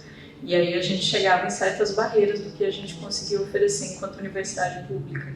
Porque esses materiais, eles são custosos, né? Eles são custosos. Então, além disso, eu ofereci essa disciplina de artes midiáticas durante a pandemia, que também é um outro nível de dificuldade, né? E foi a primeira vez que eu ministrei. Eu entrei em 2020, entrei em março de 2020 na UDESC, então eu entrei no primeiro semestre com isso. A gente foi entendendo o quanto a própria aula era um espaço midiático, porque a gente estava no espaço de mediação. A gente usava o Jitsi para fazer os nossos encontros, né, que era gratuita a plataforma. Então a gente trabalhou muito de maneira coletiva, compartilhando conhecimentos, recebendo pessoas convidadas do Brasil todo, porque se podia no momento de pandemia, era muito facilitado das pessoas se encontrarem nesse meio. Mas também a gente trabalhou muito em páginas web. Esse foi um caminho de fazer proposições para a web, porque era um espaço que a gente conseguia manejar, que não era custoso para a gente. Claro, a gente precisava de um domínio, mas a gente foi driblando um pouco isso, né? E quando a gente retornou para o presencial, a gente foi devagar recebendo pessoas como o próprio Diego de los Campos e o próprio Jonas Esteves. Ambos foram na minha aula. O Jonas Esteves veio do Rio só por né, generosidade que ele oferece, assim. Porque esses conhecimentos, eles são pontuais e eles estão espalhados pelo Brasil, eles são difíceis de estarem presentes imediatamente. Então parece que a gente sempre sentia um jogo duplo, assim, uma falta, que a gente gostaria de poder oferecer uma base maior de equipamentos, mas também uma tranquilidade nessa validação de que a tecnologia não é aquilo que comumente a gente pensa, né? Então por aí que a gente tentava trabalhar e encontrar caminhos. Tem pessoas que tinham muito medo dessa matéria e que no fim hoje cursam arte e tecnologia e trabalham com isso, né? Porque foram entendendo esse sentido expandido. Então acho que é esse jogo duplo da gente tentar levar assim questões de acessibilidade a materiais específicos ao mesmo tempo que a gente joga esse jogo de entender que a tecnologia não é aquilo que o senso comum dita, né? O Osmar quer comentar, porque a gente está falando de esferas diferentes aqui, né? Uma coisa é a universidade, né? Enfim, mas eu queria também ouvir como que é na educação. As experiências que eu tive na educação básica, porque eu trabalhei em uma escola, entrei em 2020. Eu trabalhava nessa mesma escola desde 2019, mas com a disciplina de teatro. Não estava na sala de aula com a disciplina de artes. Quando eu entrei, eu dei 2 meses de aula e depois foi tudo online, né? Então eu tinha que dar aula para crianças de primeiro aninho até o ensino médio, todas online. Imagina, era artes, mas assim, imagina as professoras que alfabetizaram as crianças, né? Nesse contexto, era fácil trabalhar com a ideia de tecnologia. Porque eu lembro quando a gente estudou com o ensino médio, pegava ali a história da fotografia, depois a história do cinema, aqueles primeiros experimentos do francês, o Molière. O primeiro francês a começar, que era mágico, né? A começar a experimentar com edição de filme, analógico, obviamente, não existia o digital, e era fácil para eles brincar de manipular a imagem no computador ou no celular, mais ainda no celular, né? Porque ele é uma tecnologia. É engraçado, eu tenho alunos adolescentes que eles têm uma rejeição pelo computador, mas a aceitação pelo celular é geral, eles reconhecem muito. E eu sinto, às vezes, informações de professores que o problema da falta de inserção de tecnologias, que não é, gente, só em disciplina de artes, a BNCC pede que seja em toda a disciplina. É o primeiro um problema do professorado. Porque assim, professores que não sabem lidar com aquilo, né, tem muita dificuldade, como é que vão aprender para ensinar, né, porque as crianças, eu lembro assim de trabalhar depois, quando voltamos da pandemia, tinha um exercício que era também da área ali da história do cinema, que era criar um curta de efeitos especiais, para um 7º ano. E eu assim, nossa, como é que eu vou fazer isso, né? Como é que eu vou... Eu já tenho dificuldade de editar vídeo, ficar colocando efeitos especiais que são críveis, que são... Quando eu falei da proposta, eles já estavam organizando grupos e eles tinham um curta que 2 meninas simulavam uma briga, a outra batia e a outra saía pela estratosfera. Porque eles têm acesso à tecnologia. Então, eu acho que tem uma coisa que, como professor da educação básica, eu fico pensando que tem a fronteira entre um medo de lidar com a tecnologia e uma percepção de que eles já acessam ela melhor que a gente, muitas vezes, né? Então, é isso. Agora, na educação pública, por exemplo, em Itajaí, meu Deus, a gente tem laboratórios de informáticas maravilhosos e tem um investimento, eu não sei qual é a realidade de todas as cidades, e não posso falar das outras realidades, né? Mas em Itajaí, por exemplo, tem um investimento. Eu trabalhava numa escola privada que, para usar o computador, eram 5 computadores Para a escola inteira. Não, é para a escola inteira que tinha que agendar, tinha que escrever, né?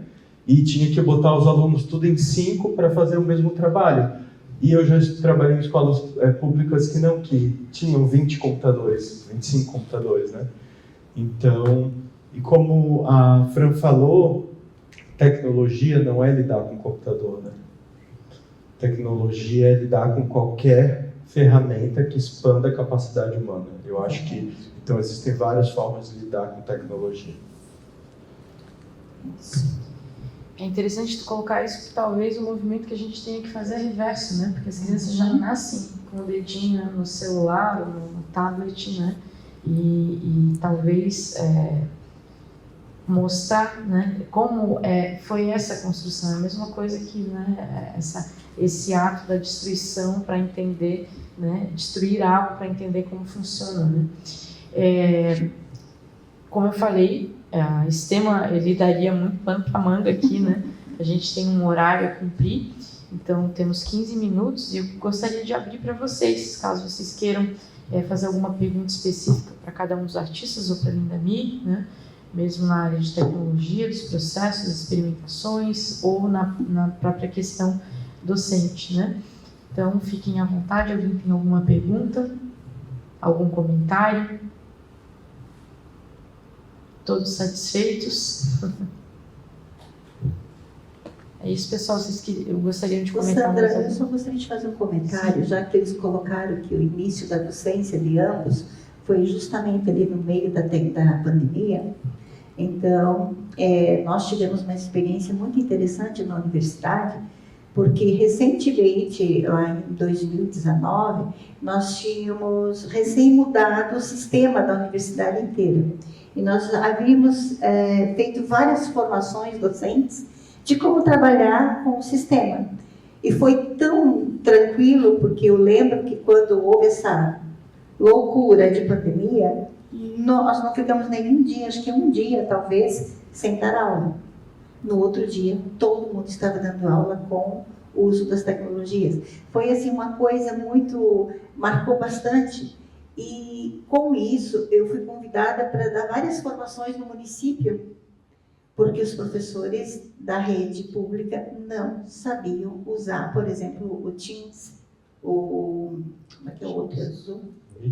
O Meet, e eles tinham uma plataforma que era o Meet, e tinha que aprender a fazer.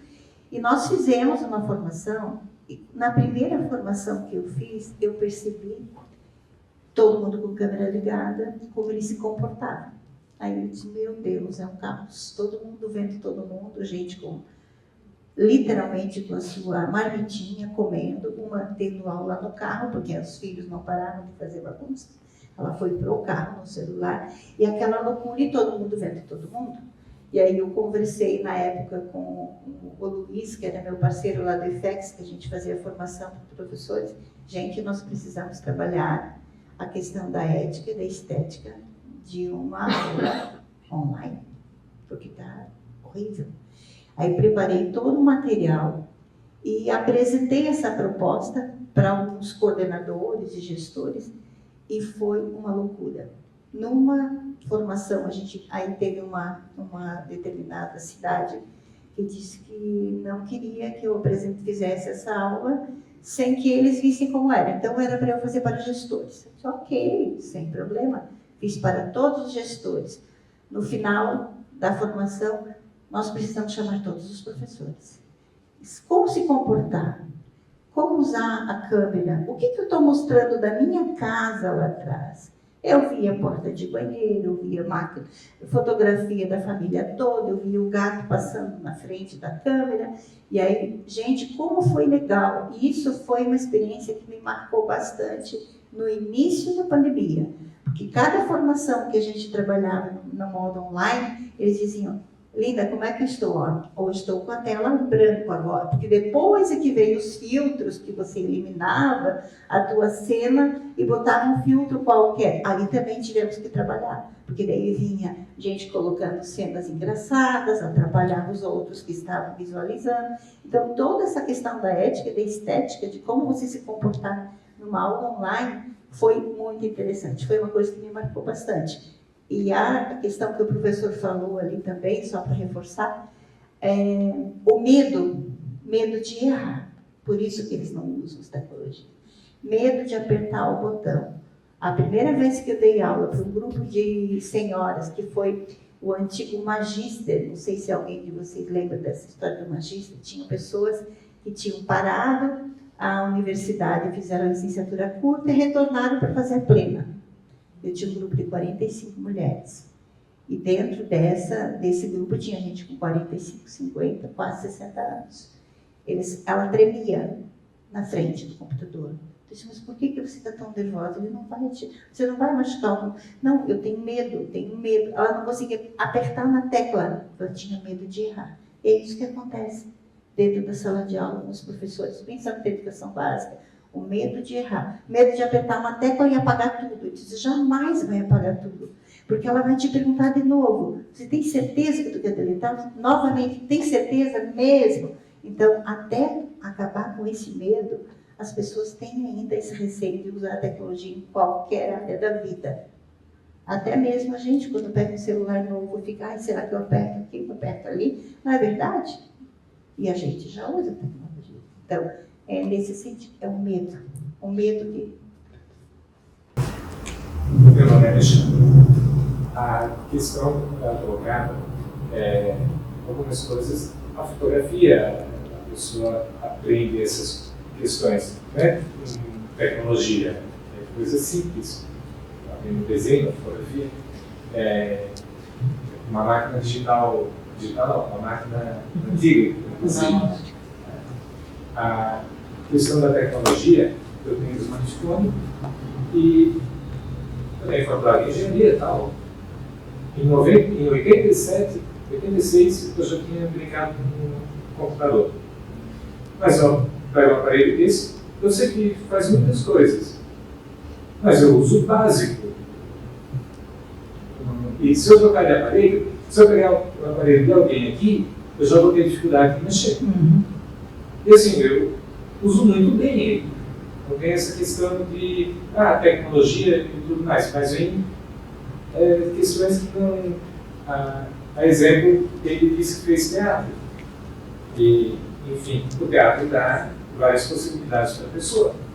E não tem tecnologia ali, é coisa simples, mas que vai permitir a pessoa utilizar a tecnologia depois de forma mais eficiente. Mas é a mesma coisa, por exemplo, o fato de aprender algo para poder dar uma aula. Eu já tive que dar aula sobre barroco, música barroca, gente. Eu não sabia nada sobre música barroca. Mas o que eu fiz? Eu estudei, eu vi vídeos, eu pesquisei, até que eu estivesse, não com o domínio daquilo, porque se a gente for dizer que professor de artes é especialista, ele tem todo o domínio da história da arte, está mentindo. Não tem como. Então, por isso que tem as especializações. E os interesses pessoais também, né? Então, aprender a lidar com uma tecnologia, para mim, para a sala de aula, é a mesma coisa que lidar com um novo conteúdo. Né? E é uma solicitação da BNCC, a gente não pode fugir dessa base. Né? Pesquisa, né? Experimentação, novamente. Mais alguém tem alguma pergunta ou comentário?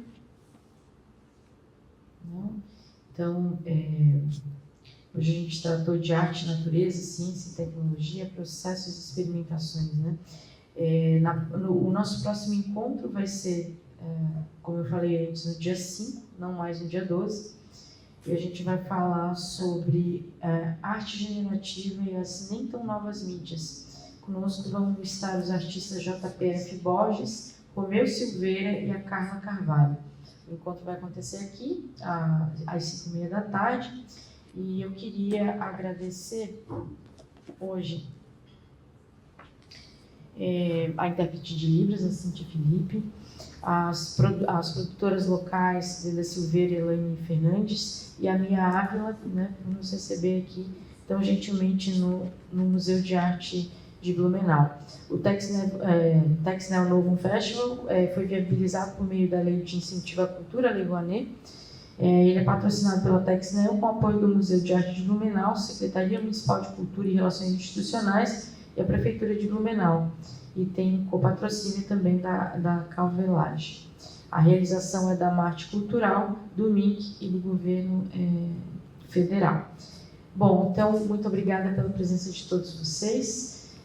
Tenham uma boa noite. Espero que tenha sido proveitoso esse encontro para vocês e que possa reverberar lá fora tudo que esses artistas, né, e a Linda Mir como docente também trouxe para nos apresentar hoje. Muito obrigada.